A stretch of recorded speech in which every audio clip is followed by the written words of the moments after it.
सौरव गांगुली इतने फिट इंसान है, फिर भी उनको हार्ट अटैक आ गया। तो इस बात को देखते हुए बहुत से लोगों के मन में ये बात भी उठती है कि कहीं उनको भी तो हार्ट अटैक नहीं आ सकता है। इसी बात को ध्यान में रखते हुए मैंने ये वीडियो बनाया है, जो कि एक लंबा वीडियो है, लेकिन बहुत ही विस्तार और डिटेल में मैंने बताया है कि किन कारणों से हार्ट अटैक आ सकता है। इन कारणों को अगर आप जानेंगे तो आप अपने बचाव और अपनी रक्षा के लिए पहले से ही एहतियात बरत सकेंगे और हार्ट अटैक से बच सकेंगे। इसलिए इस वीडियो को पूरे ध्यान से देखिए, घबराना नहीं है, बीच में नहीं छोड़ना है और हमारे साथ जुड़े रहना है। वीडियो के नीचे में सब्सक्राइब और ये घंटी का बटन बना हुआ है, इसको ज़रूर से दबाएं ताकि मुझे ये पता चल सके कि ये वीडियो आप लोगों के काम आ रहा है और ऐसे मुझे भी प्रोत्साहन मिले और हम लोग आगे भी ऐसे कामों के लिए जुड़े रह सकें। मेडिकल कॉलेज में हमारे सर कहा करते थे कि मरीज़ों को उनकी बीमारी के बारे में और इलाज के बारे में बता दिया जाए तो उनकी आधी बीमारी ठीक हो जाती है। मैंने भी अपने प्रैक्टिस में इस चीज़ को इस्तेमाल किया है। पिछले कई वर्षों में मैंने बहुत सारे अस्पतालों में काम किया है, जिसमें नई दिल्ली का एम्स का अस्पताल भी है। जो बातें लोग अपने डॉक्टर से नहीं पूछ पाते हैं और जानकारी के अभाव में कई बार नुकसान होता है, तो ऐसी ही बातें मैं इस चैनल के माध्यम से लोगों को बता रहा हूँ। ये है ऐप डॉक्टर बिना फीस के। और मेरी एक किताब भी है हार्ट के ऊपर में, जो कि मैं फ्री में दे रहा हूँ। जो भी अपना ईमेल भेज देंगे, मैं आपके ईमेल में वो किताब भेज दूंगा फ्री में। तो ये सारे प्रयास मैं कर रहा हूँ ताकि हमारा समाज एक स्वस्थ समाज बने, इलाज का सही असर मिले, सिर्फ दवाइयाँ ही ना चलें। तो आप भी ऐसी बातों को जो आपके काम आए दूसरों को बताइए। आइए हम अपने समाज को स्वस्थ और प्रसन्न बनाएं। स्वस्थ रहिए, प्रसन्न रहिए, जानकारी सीखिए और दूसरों को बांटिए। धन्यवाद। हम कई बार ऐसा सुनते हैं कि हमारे जान पहचान में किसी को या फ्रेंड सर्कल में अचानक से हार्ट अटैक आया। वो बंदा एकदम से ठीक ठाक था, चलता फिरता खाता पीता बंदा था, कोई बीमारी उसको नहीं थी पहले से ऐसी जानकारी में, और उसकी मौत हो गई हार्ट अटैक की वजह से। बहुत सारे मरीज़ भी ऐसा आते हैं क्लिनिक में जो कि ये पूछते हैं कि उनके रिलेटिव, उनके दोस्त मित्र में किसी की ऐसी मौत हो गई है, तो उनको भी इस बात का डर रहता है और वो ये पूछते हैं कि उनको भी ऐसा हो सकता है कि नहीं। तो आज हम लोग उसी विषय पर बात कर रहे हैं कि किन लोगों में ऐसा हो सकता है कि अचानक हार्ट अटैक आ गया और मौत हो गई, और हम कैसे समझेंगे, हम अपनी सावधानी इस मामले में कैसे रख सकते हैं। तो हार्ट अटैक आने के जो जिन लोगों में दिखते हैं, उनमें वजहों में है बढ़ती उम्र के साथ इसका जो चांस है वो बढ़ जाता है। पहले ये हम समझे कि हार्ट अटैक आता क्यों है। हमारे शरीर के सारे अंगों को खून चाहिए, और खून ऑक्सीजन और भोजन जो है वो लेके जाता है।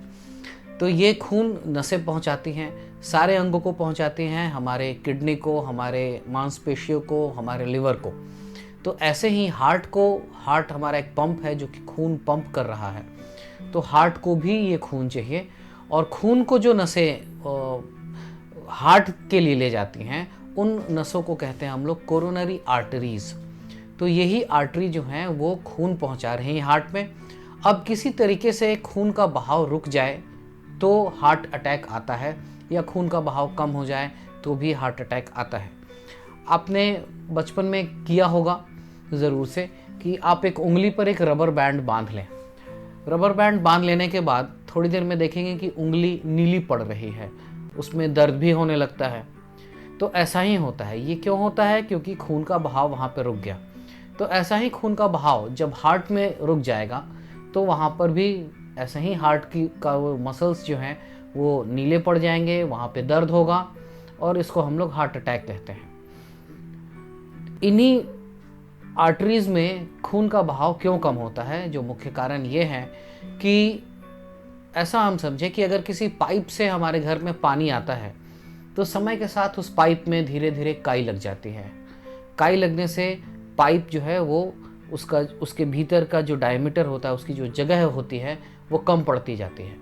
तो यही होता है कोरोनरी आर्टरीज में भी। यहाँ पर धीरे धीरे इन नसों के अंदर में कैल्शियम, चर्बी, प्लेटलेट, ये सारी चीज़ें जमती रहती हैं। इनके जमने की वजह से वहाँ के अंदर की जो जगह है वो कम पड़ जाती है, खून का बहाव कम हो जाता है और इसी तरीके से हार्ट अटैक आता है। तो जैसे जैसे उम्र बढ़ेगी वैसे वैसे ये काई जो है वो बढ़ती जाती है।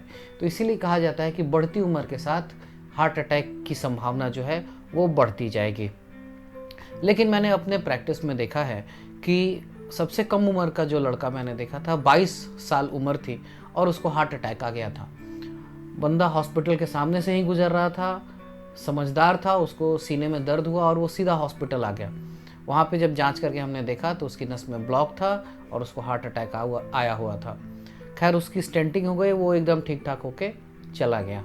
तो बढ़ती उम्र के साथ संभावना बढ़ती है, लेकिन कम उम्र में ये हार्ट अटैक नहीं आ सकता है, ऐसी बात नहीं है, कम उम्र में भी आ सकता है।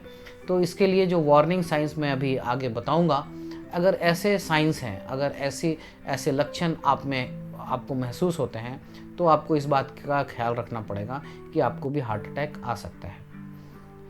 दूसरी बात है हेरिडिटरी।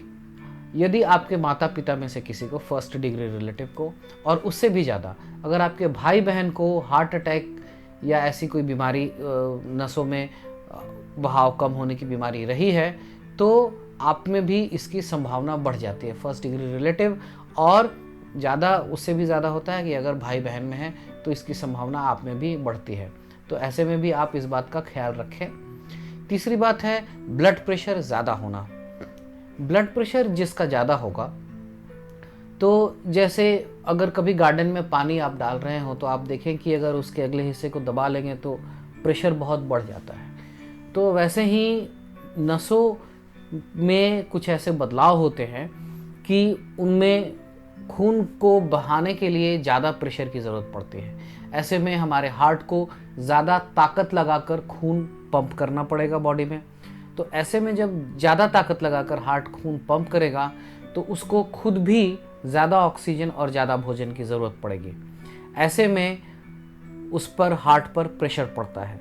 तो लंबे समय तक प्रेशर पड़ते पड़ते यहाँ पे भी हार्ट अटैक की संभावना बढ़ जाती है। तो इसका मतलब क्या हुआ कि अगर आपका ब्लड प्रेशर ज़्यादा है तो इसको हम सीरियसली लेंगे और अपने ब्लड प्रेशर को दवाइयों से, अपने लाइफस्टाइल में बदलाव करके, अपने भोजन में बदलाव करके, स्ट्रेस कम करके, पैदल चल के, योगा करके, इन सब चीज़ों को करके हम लोग बदलाव करेंगे और अपने ब्लड प्रेशर को नॉर्मल रखेंगे। अगली चीज़ है कोलेस्टेरॉल का ज़्यादा होना। चूँकि इन नसों के भीतर में चर्बी जमने की वजह से वहाँ का रास्ता रुक जा रहा है, छोटा पड़ जा रहा है। इसका मतलब है कि अगर वो चर्बी ज़्यादा रहेगी तो ज़्यादा जमाव होगा। तो ऐसे में हम क्या करेंगे, अगर हमारा कोलेस्टेरॉल ज़्यादा रहता है तो हम अपने कोलेस्टेरॉल को भी ठीक करेंगे। यहाँ भी वही सारी बातें हैं, स्ट्रेस कम करने से भी कोलेस्टेरॉल कम होता है। बहुत से लोगों को थायराइड की बीमारी होती है, उनको पता नहीं होता है, वो मोटे हुए चले जाते हैं। तो थायराइड की वजह से भी कोलेस्ट्रॉल बिगड़ता है, तो उसकी भी हम एक जांच कराएंगे। अपने भोजन को ठीक करेंगे, पैदल चलेंगे, एक्सरसाइज करेंगे और अपने कोलेस्ट्रॉल को कम करेंगे। अगली चीज़ आ जाती है मोटापा, ओबेसिटी। मोटापा में चर्बी तो बढ़ ही गई, कोलेस्ट्रॉल तो बढ़ ही गया, तो वहाँ नसों में तो जमेगा ही। इसके अलावे मोटापा हमारे पूरे शरीर के वजन को बढ़ा दे रहा है। तो ऐसे में जब हम चल रहे हैं, सीढ़ियाँ चढ़ रहे हैं या पैदल चल रहे हैं, कोई भी काम कर रहे हैं, बल्कि उठने बैठने में भी हमारे शरीर को ज़्यादा वजन उठाना पड़ रहा है। तो ऐसे में शरीर को ज़्यादा काम करना पड़ेगा। ज़्यादा काम करने के लिए ज़्यादा खून की ज़रूरत पड़ेगी और ज़्यादा खून को पहुंचाने के लिए हार्ट को ज़्यादा काम करना पड़ेगा। तो ऐसे में सारी बातें मिला के क्या हो गया कि मोटापे की वजह से दो तरीके से गड़बड़ी आ रही है। एक कि शरीर का वजन बढ़ गया तो हार्ट को उसके लिए काम करना ज़्यादा पड़ रहा है, और मोटापे में चर्बी है तो चर्बी जमी जा रही है। तो हम अपने मोटापे को ठीक करेंगे उन सारी बातों को ध्यान में रखते हुए, और थायराइड को नहीं मिस करना है। बहुत सारे लोग, बल्कि प्रैक्टिशनर भी इस बात को मिस कर जाते हैं, भूल जाते हैं कि उन्होंने थायराइड की जांच नहीं करवाई है, और उनका मोटापा, उनका कोलेस्ट्रॉल थायराइड की गड़बड़ी की वजह से भी है। तो हम लोग मोटापे को कंट्रोल करेंगे। भोजन में अगर हमारा भोजन संतुलित नहीं है, संतुलित भोजन नहीं होने की वजह से भी बहुत सारा मेटाबॉलिक इम्बैलेंस होता है, ऊंच नीच होती है, और जिसके वजह से हमारे शरीर में कोलेस्ट्रॉल भी बढ़ता है, हार्ट को भी ज़्यादा काम करना पड़ता है, ब्लड प्रेशर पर भी असर पड़ता है। भोजन अगर गड़बड़ है तो लगभग सारी चीज़ों में ही हमें तकलीफ आएगी। भोजन को संतुलित कैसे करें, ये बहुत एक मुश्किल सा सवाल हो जाता है लोगों के लिए। तो इसमें जापानी लोगों का एक बहुत अच्छा टेक्निक है। जापानी लोग दुनिया में सबसे लंबी आयु जिया करते हैं और उनके भोजन में एक बहुत ख़ास और आसान सा तरीका है। वहाँ तो सभी हर हमेशा किसी डॉक्टर से अपना भोजन नहीं रेकमेंड करा रहे। उनके कल्चर में, सभ्यता में एक भोजन का प्लेट सजाने का जो नियम है वो ये कहते हैं कि हमारे प्लेट में लगभग सारे रंग का भोजन हो। यानी अगर हम सफ़ेद रंग की चावल ले रहे हैं, पीले रंग की दाल ले रहे हैं, हरे रंग की ऐसी सब्जियां ले रहे हैं, हरे पत्तीदार सब्जियां ले रहे हैं, हमारे भोजन में फल हैं जो कि नीले, लाल, पीले रंग के हैं, तो इस तरीके से अगर हम अपना प्लेट सजाते हैं, अपने भोजन में अगर हम सारे रंगों को शामिल करते हैं, तो हम बहुत शॉर्टकट में और आसान तरीके से अपने भोजन को संतुलित बना लेते हैं। तो ये एक शॉर्टकट हो गया, इसमें ज़्यादा परेशान होने की और कंफ्यूज होने की बात नहीं है। जो लोग शराब पीते हैं, शराब पीने से भी कोरोनरी आर्टरी में ब्लॉकेज आता है और हार्ट अटैक होता है। तो शराब पीते हैं तो इसको बंद कीजिए। ऐसे ही स्मोकिंग करने वाले लोग भी, तंबाकू का किसी भी तरीके से सेवन करने वाले लोगों में भी हार्ट में नसों में ब्लॉकेज आता है। दूसरी बीमारियां भी होती हैं, फेफड़े की बीमारी होती है, लिवर की बीमारी होती है। टोबैको से तो बॉडी में बहुत तरीके का कैंसर तक होता है, किडनियों का कैंसर होता है, यूरिन के ब्लैडर का भी कैंसर होता है, गले का कैंसर और मुंह का कैंसर, फेफड़े का कैंसर तो आप जानते ही हैं। तो स्मोकिंग को इस तरीके से कम करना है। स्मोकिंग करने से डायबिटीज़ भी होता है। अगर डायबिटीज़ भी होता है या डायबिटीज़ अगर थोड़ा सा है तो वो डायबिटीज़ और बिगड़ जाएगा। तो इस तरीके से स्मोकिंग वहाँ भी आपको नुकसान पहुँचा रहा है। डायबिटीज़ जिसको रहता है उसको हार्ट अटैक की संभावना भी बढ़ जाती है। तो अगर डायबिटीज़ भी है तो उसको भी हम लोग कंट्रोल करेंगे। हमेशा अपना शुगर हम लोग कंट्रोल में रखेंगे। तो इस तरीके से हम लोग हार्ट अटैक से बचने के लिए ये सारी चीज़ें कर रहे हैं। एक और चीज़ जो कि आज के समय में खासकर शहरों में रहे हुए लोग बहुत ज़्यादा मिस कर रहे हैं, जिसकी वजह से हार्ट अटैक आ रहा है, सोने में कमी होना। बहुत कम सोना, जल्दी जागना, अलार्म लगा के जागना, इस तरीके से स्ट्रेस बढ़ता है। आपके काम की जगह पे रिलैक्स होकर काम नहीं करना, इस तरीके से स्ट्रेस बढ़ता है। ये सब कुछ अल्टीमेटली लास्ट में जाके हार्ट अटैक भी कराता है, डायबिटीज़ भी कराता है और दूसरे भी बहुत तरीके के एंडोक्राइन प्रॉब्लम्स भी करता है। शॉर्टकट तरीका क्या होता है? हम लोग कम से कम 8 से 9 घंटे की नींद जरूर लें। अगर हम लोग 8 से 9 घंटे की नींद लेते हैं तो हमारे सारे अंग तो अच्छे काम करते हैं, हम फ्रेश रहते हैं, हम क्रिएटिव थिंकिंग कर सकते हैं, हमें निगेटिव थिंकिंग वाली जो चीज़ें होती हैं, नकारात्मक भाव, वो कम हो जाते हैं, हमें हंसी मजाक करना अच्छा लगता है, ये सुनने, हंसी मजाक सुनना अच्छा लगता है। तो बहुत तरीके से नींद हमारे पास हमारी मदद करता है। रात में सोते वक्त मोबाइल फ़ोन या टीवी या आपका कंप्यूटर, इन सारी चीज़ों से जो रोशनी निकलती है, इन रोशनी में अल्ट्रा वायलेट रेज बहुत ज़्यादा होते हैं, नीली रोशनी होती है और सफ़ेद रोशनी भी होती है। ये तरीके की जो रोशनी होती है ये दिमाग को स्ट्रेस देती हैं, दिमाग को परेशान करती हैं।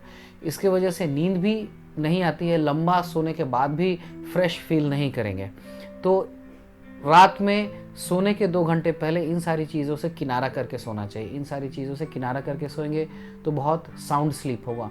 थोड़ा सा अगर योगा करेंगे, शरीर को भी अगर हम लोग स्ट्रेच करते हैं, योगा करते हैं, पैदल चलते हैं या एक्सरसाइज करते हैं, तो सिर्फ शरीर को इससे फ़ायदा नहीं होता है, बहुत सारे ऐसे हार्मोनल चेंजेस आते हैं हमारे शरीर में जो कि हमारे दिमाग को भी रिलैक्स करते हैं, हमारा स्ट्रेस, हमारा तनाव कम होता है, हम खुश मिजाज रहते हैं। तो एक्सरसाइज करना भी हमारे लिए दिमाग पर भी बहुत अच्छा असर डालता है। तो हमको इन सारी चीज़ों को करते हुए स्ट्रेस कम करना है। मेडिटेशन अगर आप करते हैं तो बहुत अच्छी बात है। मैं खुद भी बहुत मेडिटेशन करता हूँ। तो मेडिटेशन करना दिमाग को एकदम अच्छे से रिलैक्स करता है। किसी भी तरीके का आप मेडिटेशन करें, कुछ नहीं है तो चुपचाप आँख मूंद के बैठे रहें, बस कुछ नहीं, बस चुपचाप 15 मिनट बैठ लेना भी बहुत बड़ी बात होती है। अब हम लोग आएंगे कि क्या क्या होते हैं वार्निंग साइंस। बहुत सारे सेलिब्रिटीज़ के बारे में भी आपने सुना होगा कि अचानक हार्ट अटैक आ गया, बड़े बड़े लोगों को हार्ट अटैक से मौत हो गई। हमारे यहाँ भी जब मरीज़ आते हैं और हम लोग बात करके देखते हैं तो हमें ये पता चलता है कि उनको कुछ ना कुछ वार्निंग साइंस थे। ऐसा नहीं था कि अचानक से हार्ट अटैक आ गया, बल्कि उनको कुछ ना कुछ वार्निंग साइंस थे जिसको कि उन्होंने नेगलेक्ट किया, नज़रअंदाज किया, हमारा शरीर सिग्नल दे रहा था। तो क्या होते हैं ऐसे सिग्नल, ये अब हम लोग अगले बार में अगले वीडियो में बात करने जा रहे हैं कि कौन कौन से वार्निंग साइंस हैं जिनको देख के हम अगर हमारे पास है तो हमें सतर्क हो जाना चाहिए, डॉक्टर से मिलना चाहिए। धन्यवाद। आइए हम लोग इस चैनल से जुड़े, ऐसी जानकारियाँ दूसरों को भी बताएं शेयर करके, और पूरे समाज को स्वस्थ बनाए रखने में अपना योगदान दें। धन्यवाद। स्वस्थ रहिए, प्रसन्न रहिए।